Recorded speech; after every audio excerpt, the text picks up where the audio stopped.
हम सब अपनी रोज की जिंदगी में वर्ड, एक्सेल, पावर पॉइंट इन सब का इस्तेमाल तो करते ही हैं। पर क्या कभी सोचा है कि ये सब आया कहाँ से? इसकी शुरुआत कैसे हुई?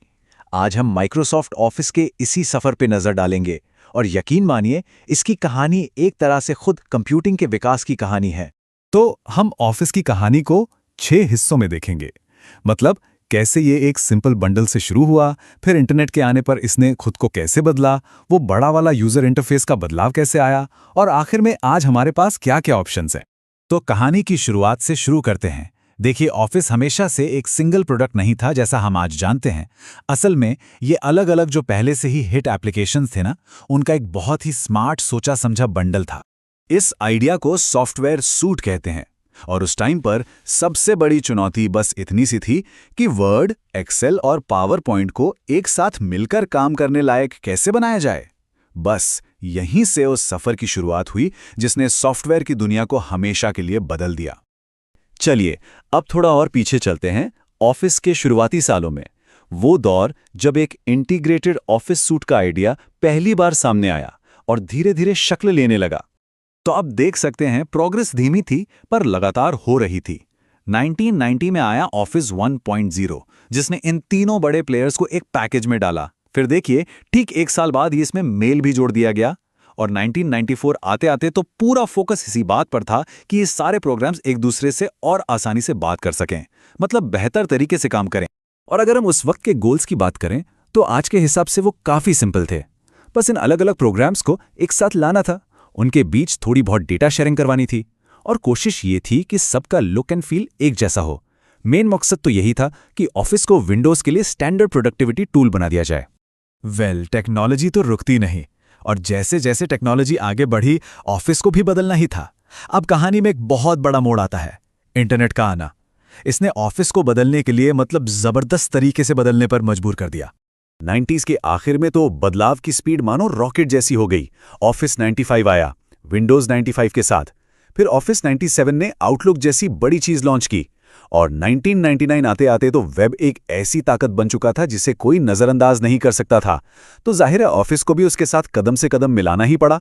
और हाँ, ऑफिस 97 के साथ एक ऐसा चेहरा भी आया जिसे शायद ही कोई भूल पाया हो। याद है?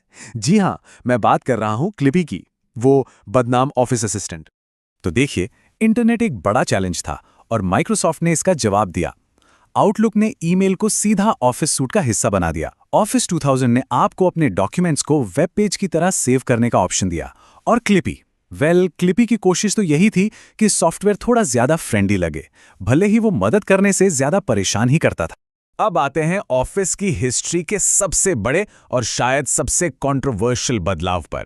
यह था इसके यूजर इंटरफेस का एक कंप्लीट मेकओवर। साल था 2007 और इस साल सब कुछ बदल गया। ये कोई मामूली अपडेट नहीं था, ये ऑफिस के लिए एक क्रांति थी। एक ऐसा बदलाव जिसने यूजर्स को सचमुच दो खेमों में बांट दिया था। तो एक तरफ थे वो पुराने वाले मेन्यू, याद है ना, कितने सारे ड्रॉप डाउन्स होते थे, फीचर्स ढूंढते ढूंढते थक जाते थे। और दूसरी तरफ आया द रिबन। आइडिया सिंपल था, फीचर्स को छुपाने की जगह उन्हें काम के हिसाब से ग्रुप्स में बांटकर सामने रख दो। पर यह एक बहुत बड़ा रिस्क था। सोचिए जरा, इसने लाखों लोगों की सालों की आदतें और मसल मेमोरी को एक झटके में बदल दिया। इसीलिए ये इतना कंट्रोवर्शियल भी हुआ। लेकिन सच तो ये है कि इसी ने मॉडर्न ऑफिस की नींव रखी। रिबन तो था ही, पर इस दौर में और भी बहुत कुछ बदला। जैसे कि नए फाइल फॉर्मेट्स आए, .docx, .xlsx वाले। इनसे फाइलें छोटी और ज्यादा सेफ हो गईं। फिर ऑफिस 2010 ने रिबन को और भी रिफाइन किया और शायद सबसे जरूरी बात, ऑफिस वेब ऐप्स लॉन्च हुए। यहीं से ऑनलाइन एडिटिंग के भविष्य की शुरुआत हुई थी। तो चलिए अब कहानी के सबसे मॉडर्न चैप्टर पे चलते हैं। वो दौर जब ऑफिस सिर्फ एक कंप्यूटर पे चलने वाला सॉफ्टवेयर नहीं रहा, बल्कि एक कनेक्टेड सब्सक्रिप्शन वाली सर्विस बन गया। क्लाउड की तरफ ये जो शिफ्ट था ना, वो कई स्टेप्स में हुआ।